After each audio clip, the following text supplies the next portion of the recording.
Omniverse.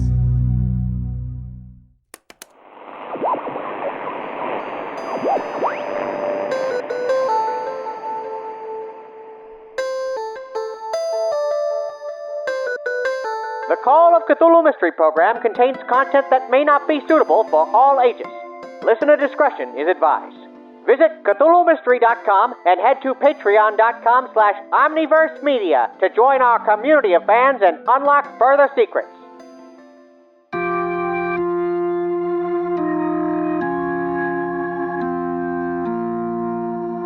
Do you hear that? In the cruel blackness of night, an unknowable evil from beyond time cries out. What dark deeds unfold on the streets of Arkham, and which unwitting souls, innocent or impure, will succumb to the maddening call, the Call of Cthulhu. Miracle Reducing Soap brings you Part 5 of the Call of Cthulhu Mystery Program. Tonight's strange story, The Sordid Shadow Within. Are you tired of that unsightly gut? Bust too busty? Wrinkles putting a halt in your halcyon days? Well, fret no more in front of the mirror, friends. West Laboratories has discovered a modern miracle that lets you wash away your worries. Introducing Miracle Reducing Soap. Scrub fat and years of age down the drain. Like magic, you can say au revoir to that double chin, protruding abdomen, ungangly ankles, unbecoming wrists, any superfluous fat on the body. The results are quick and amazing. No dieting or gymnastics required, and nothing internal to take. In just 3 bars' time, you'll be trimmer and slimmer. Miracle Reducing Soap never fails to reduce flesh when directions are followed. Try it yourself and see. Send $2 by money order to West Laboratories, St. Albert Building, New York, New York, and you'll receive a box of 2 cakes and a book of testimonials. Don't delay. Start your new life today. With Miracle Reducing Soap, you'll feel positively reanimated. The deceased typist, Hannah Pickering, is not what she seems. In her housemates' investigation of the poor girl's murder, Cyril and Deloras find themselves in the slums, where Hannah goes by the name Miriam and has a tawdry reputation. They hope to discover more as they venture up to her attic apartment. Meanwhile, after examining the scene of the crime, ex-federal agent Sam Spade is convinced the young woman died from a bear attack, even though the experienced tracker Hank Jr. can find no proof of animal or man having caused her untimely demise. The two return by cab to the boarding house, ready to make their next move.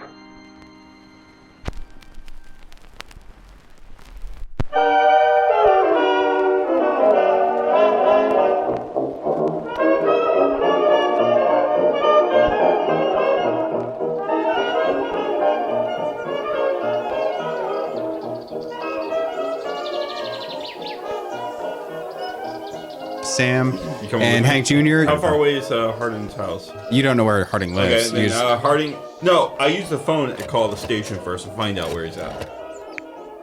You call up, you ask? Detective Harding, I believe he's in his office right now. Oh, can you transfer me to his office phone number? Yeah, certainly. You get a few rings and then weary voice on the other line. This is Harding, what's up? Can you swing by the house? I've got some information for you. Spade, right? Yes. Okay, yeah, sure. The boarding house? Yes. Okay, I'll be there. Now? Can you be there in 5 minutes? Yeah, sure enough. Okay. His car pulls up. He gets out. He says, hey, what do you guys want to see me about? We wanted to talk about the case. Found out some interesting things and thought you might be able to shed some light on it. Yeah, sure. Let's sit down. We'll sit down in the living room. Come on. There's a coffee table and a couch and a chair. That sounds good. I'd like to see how Ma's doing anyways. Oh, Ma's not here, is she? Oh, I'm gonna. Yeah, I don't believe so. I'm gonna go check. And when I do, Hank's gonna dip into the kitchen, see if she's around. Is she there? Yeah, she is. Okay. I'm gonna hustle her away. Yeah. I'm gonna try and okay. Take her out back. Just say, ask her some questions. I'm gonna distract her as much as I can. I'm gonna take her out back. Okay. Yeah. So she's not getting the grandfather treatment. Okay. No. You just fucking beat her up. So Agent Spade, you come in with the detective. He sits down. He says, so what'd you find out? You're not on the case. Listen, yeah, I know. That's the whole point. Listen, they weren't gonna let me touch it. I need somebody on the outside because if I do it, I'm in trouble. But Why do you care? It's not your case. Did you see what happened? Have you been looking at it? Where did you call from, anyways? What have you been up to? Have you been following it up, man? This is disgusting. I stand up, I pull out my notepad, I pull out my pipe, I go ahead and light the pipe, and I start kind of pacing around the room while I'm like looking through my notes until I can get kind of right the coffee table were like right between he and I. Mm-hmm. I've got a notebook full of information here, but before I give it to you, there's two things I want to know. Sure. Why do you care, and how much of that care is going to line my pockets? Whoa. What, are you gonna tell the chief on me? That all depends on how you answer question number 2, but first I want you to answer question number 1. The chief he's just thinking crazy. I know this town, I can fix this. Sweeney doesn't know shit. He's an out-of-towner, he's only been here for a little while. Is he lying to me? You can roll your psychology to find out. Wow, I bombed that one. I assume he's lying his ass off. He knows something about this. This is important to him. This is important to you. This is really important to you. You wouldn't hire me without even looking at my credentials, looking into me. I've been doing this shit for years. Listen, I got tossed out on my ass to fucking sit on my hands while Sweeney, some douchebag, takes control of this. Makes me look bad. What else do you know about this case? What do you know about that girl? I don't know shit. Are you the father? Whoa. No. Are you the baby's father? I haven't even seen this lady before. The first thing I ever saw of her was when I snuck in, saw her at the morgue. I wasn't even supposed to be there because I'm not even on this case. If Nichols found out, he'd have my friggin' head. I don't know how I'm gonna get more money out of him or more information. Freudian slip. Listen, tell you what. Okay, I got it. Okay. I'm gonna persuade him. I'm gonna persuade him to be open and honest with me. Will you persuade? I am going to do this violently. No, I am going to imply copious amounts of violence. Are you playing bad cop? I'm playing with freaking asshole cop. Yeah, I rolled an 8. Okay, so basically, you play there's a reason I got fired from the bureau cop, and make some dark and terrible threats, and pretty quickly he's like, whoa man, listen, I don't want to end up dead, that Sweeney guy's a fucking asshole, and this should be my fucking case, and I wanted to beat him to the punch, that's why I hired you. I heard you were in town. I mean, you're a friggin' fed. Yeah, this guy's, Sweeney's some city prick, but you're a fucking fed. You should be able to beat his ass as far as this case is concerned. I'll throw another $10 in for it, man. I don't want your fucking money, you moron. I never wanted your money. Okay, well then what the hell do you want, man? Listen. I just wanted to know what you knew. You don't know shit. So That's tell the me about point. Sweeney. You want a drink? Yes, very much. I would like one. I take some of that swill from the junkyard. I thought you were gonna say I like, pour him man. a drink and I hand it to him. And I get everything he knows about Sweeney before I have to go talk to Sweeney. I felt like when you were like, I never wanted the money. He's gonna, what did you want? I just wanted you. Like the whole time. I was like, please say that. And you kiss him hard. You grab him from across the table and lay your tongue in his fucking mouth. And his mouth hole. Your saliva's co-mingle. I say if you guys were shouting at him, I guess a little bit. Yeah.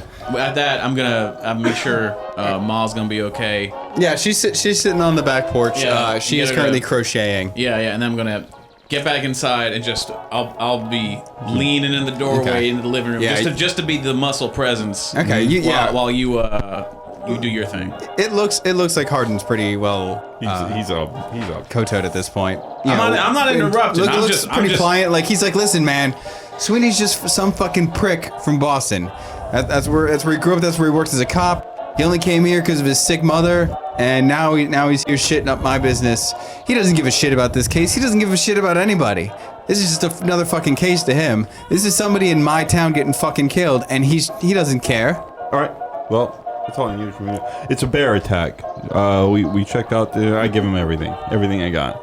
You should talk to the coroner, and then you should go straight to your captain and tell him everything I just told you, so you guys can close the book on this case. Did you guys get any evidence, man? Anything like, somebody find a witness that said the bear attacked her, or any? There is no witness. There's no witness to a crime. Therefore, there is no crime. There's no victim. There's no weapon. Man, I can't go back with that. Pretty sure there's a victim somewhere. No, there's a dead body. A dead body is not a victim to a crime. Then what is it? It's just a dead body. A guy has a heart attack. He's not a victim to a crime. So you're saying she just died and got eaten by a bear? Or she passed out and was eaten by a bear. She was pregnant. Okay, all the evidence of her walking down the road looks like she was intoxicated or sick.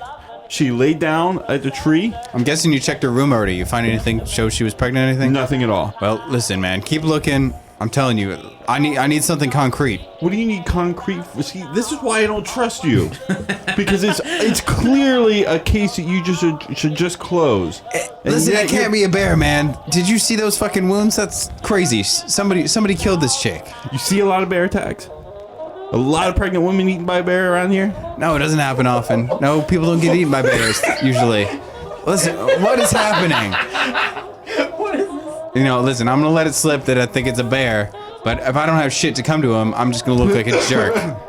Or you could go tell him it's a murder, and then you could not have a murder weapon. You could not have a case, and then you could be chasing your tail, just like this other guy is. Whoa. Just you like mean this other Sweeney will guy. be chasing his tail? Exactly, but if you go out there and you close the case... I see where you're going. It was definitely a murder, and Sweeney should make sure to do everything he can to find it. Right, and you are going to present the evidence of the bear. All the evidence I just gave you, you can walk up to that evidence site and say, look at this, look at this, look at this. If it was a murder, why wasn't the body ditched? If it was a murder by a human being and not a bear, then why would a dog who comes up to the area where the corpse is suddenly cower behind its master if all it smells is two humans? Okay, maybe you got a point there. I'll do that to your captain, you're gonna shine. I'll check with that farmer, see what I can find out. I appreciate it. Listen, but if you hear anything else, let me know. But without anything concrete, it's gonna be a bitch. But whatever. As long as I can make Sweeney look like an ass, I don't care. You're gonna make him look like such a moron. You're gonna do great. Okay, so we don't have to worry about Sweeney anymore. He sighs and takes a deep swig of the moonshine, not realizing quite what it is, and... You should wait till tomorrow to tell him so that's not on your breath. Puckers up his face and kind of sputters and hands it back to you. Well, okay. I'll be seeing you folks later. Gentlemen, goodbye. He heads out. That was fun, but ultimately pointless. The only thing I'm talking to Hank. Yeah. The only thing we really got out of that is now these two are going to be button heads, so we don't have to worry about this investigator knocking on our door. I can make a phone call. Who are you calling? I call the actual person that's involved with this case. Okay, so you put in a call to Sweeney. Sweeney time. You put a call into Detective Sweeney. Yep. He's actually at his desk at this point in the evening, looking over a lot of different things. So, sir, who may I ask? What's your business? I have some information about the murder. Do you? Yes, I do, but I'm not finished kind of looking through it, and I need to ask a favor. I'd like to, basically let you know everything that we've discovered and how I became involved in the case. Certainly. I can definitely help you out with that. If you want to come down tonight, you can. Otherwise, I'm not going to be here too much longer. If you want to come in first thing tomorrow, that'd be better for me. Okay. Well, the case is getting colder by the hour, so we can discuss this in the morning if that suits your needs better. Certainly, sir.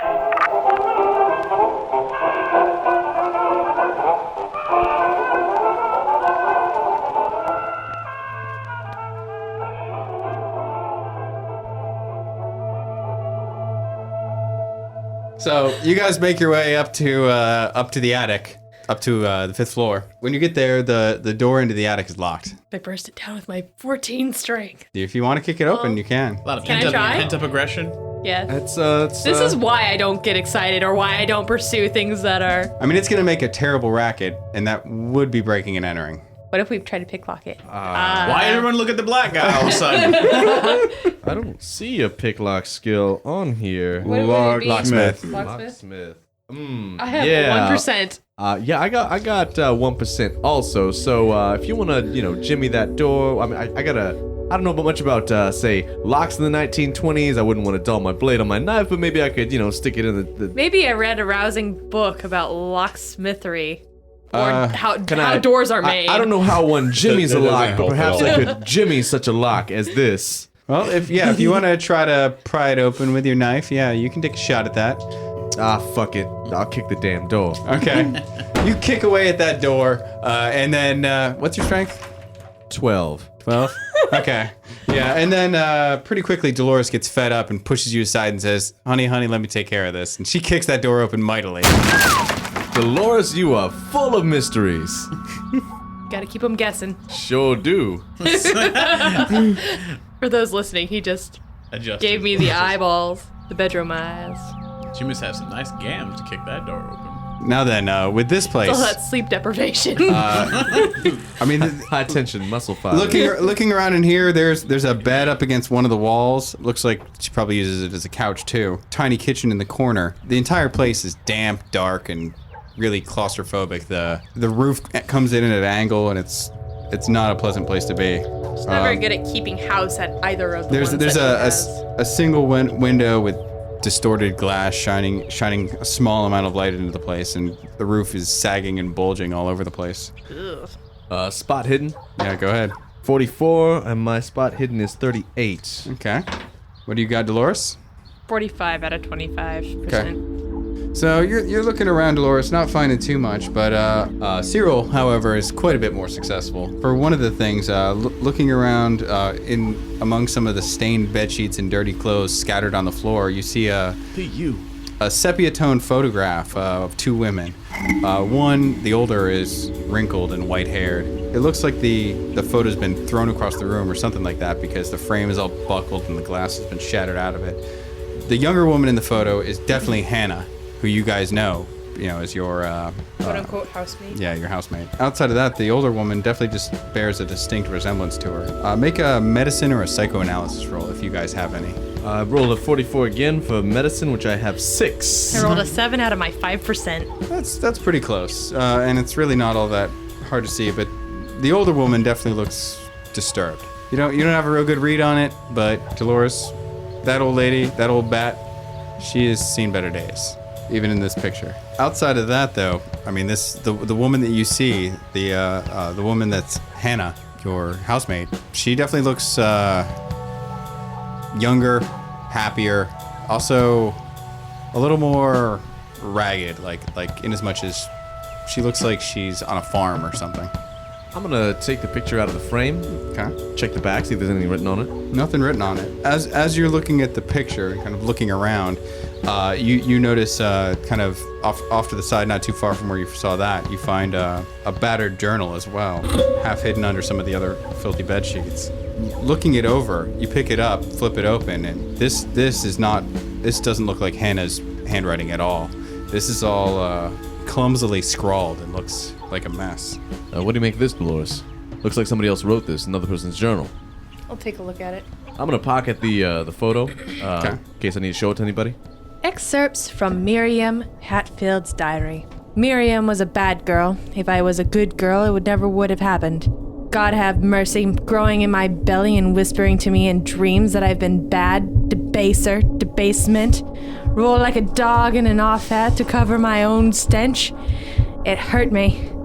I did the bad thing, Mama always told me. Boys wanted to do it to me.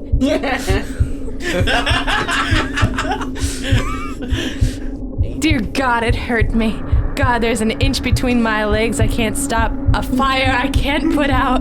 But Hannah doesn't know what I do with our body when she's asleep.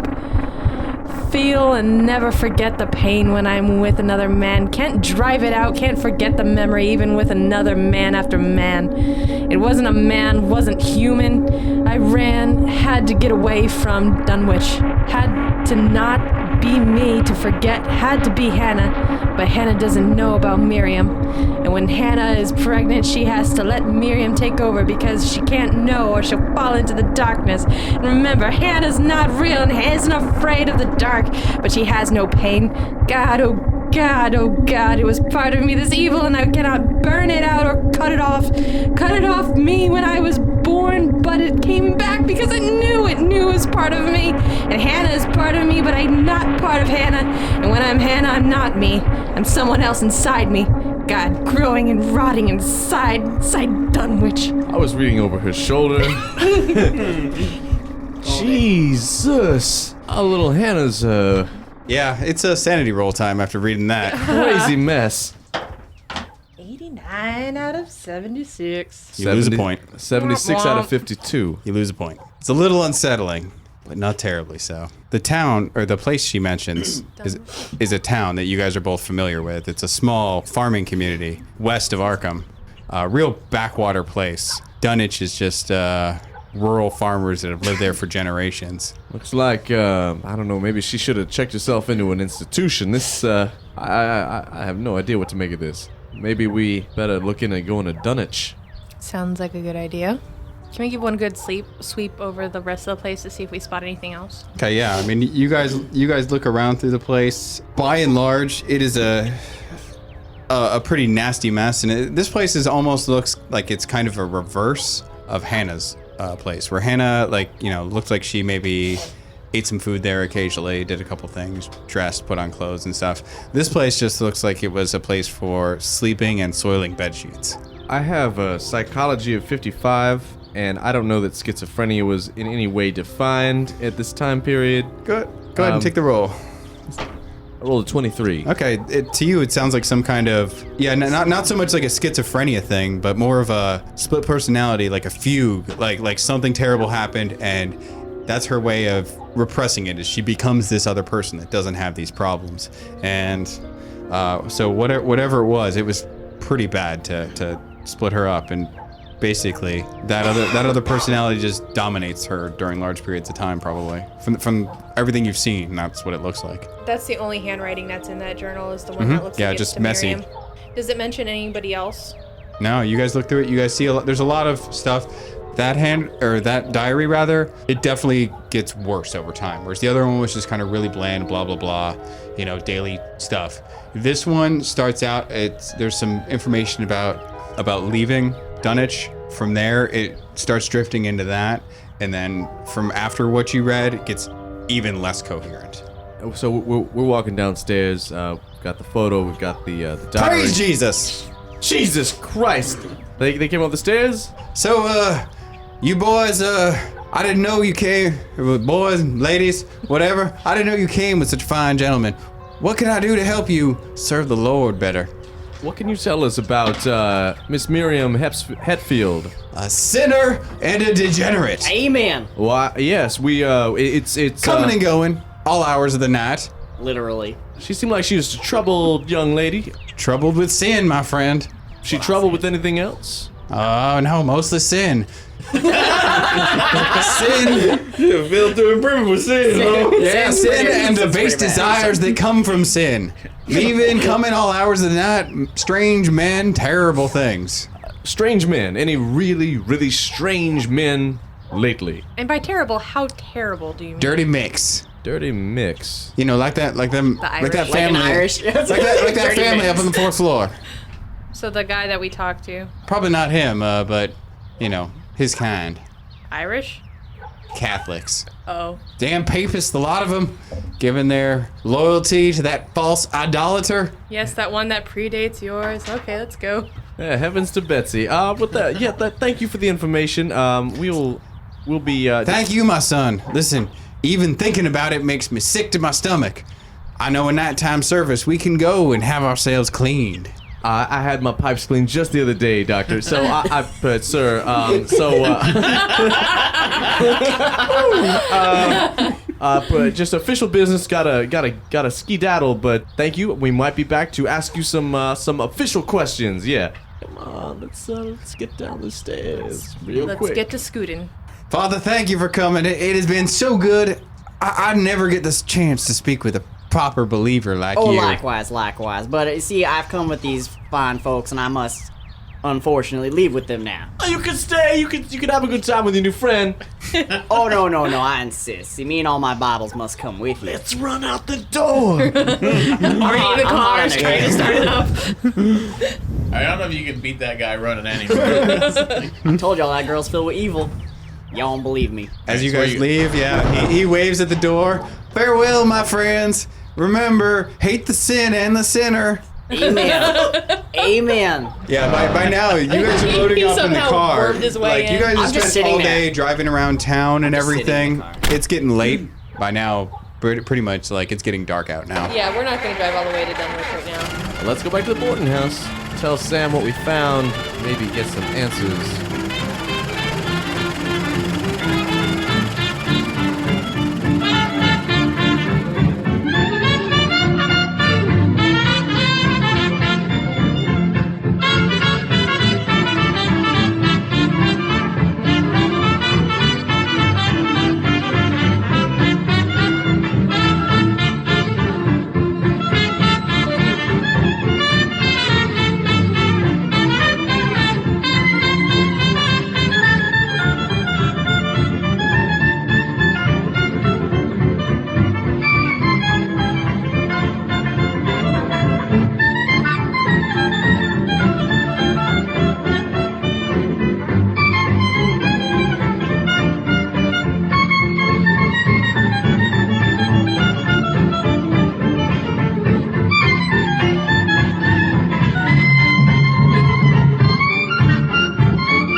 Nice to have some thrills and spills after all those chills. That was the Dingo Doodah Band with I've Found a New Baby.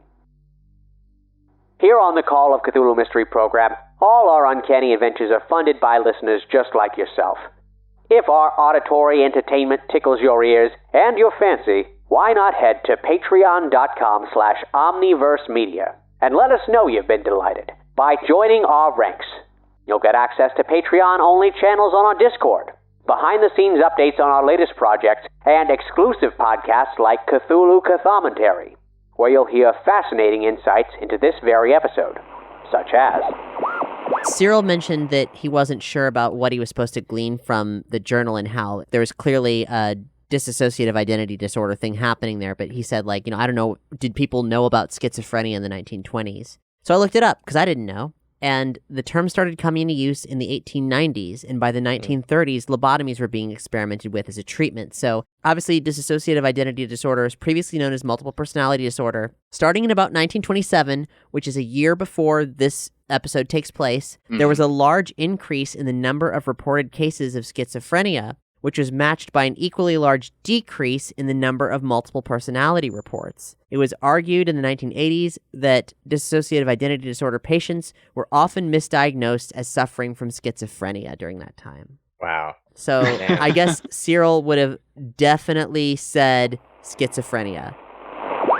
Learn more about the history behind Mystery Program, again, at patreon.com/omniversemedia. Now, next up, I've got just the thing to put a bow on this sordid story. Here's a haunting little tune by a troupe of young a cappella performers who call themselves Geekapella. This is, I believe, an old spiritual from the Miskatonic Valley. It's called Cry, Little Sister.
Thanks for listening to the Call of Cthulhu Mystery Program.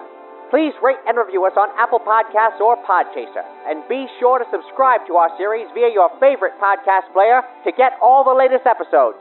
Episode 5, The Sordid Shadow Within, was written and performed by Luke Stram, Kat Blackard, Doug Banks, Kay, Brandon Gerson, and Rule Knudsen, and is based on the Call of Cthulhu module Behold the Mother from Dead Reckonings, published by Chaosium Incorporated. The series is edited and produced by Colin Peterson and Kat Blackard, and the original score is composed and performed by Ryan McQuinn and Mike McQuinn of Neon Dolphin. Home for all your custom music needs and more, neondolphinmusic.com. For full episode credits, transcripts, as well as character sheets and other supplemental material, visit CthulhuMystery.com. This program is made possible by the support of listeners like you. Join us at patreon.com/omniversemedia. All characters appearing are fictitious, and any resemblance to persons living or dead is purely coincidental. This series is recorded and produced in Central Florida and Nashville, Tennessee, on lands ruthlessly taken from their indigenous people, the Timucua and Seminole, and Yuchi, Shawnee, and Cherokee, respectively. To learn more about the First Nations of the lands where you live, visit native-land.ca. This has been the Call of Cthulhu Mystery Program. Good night.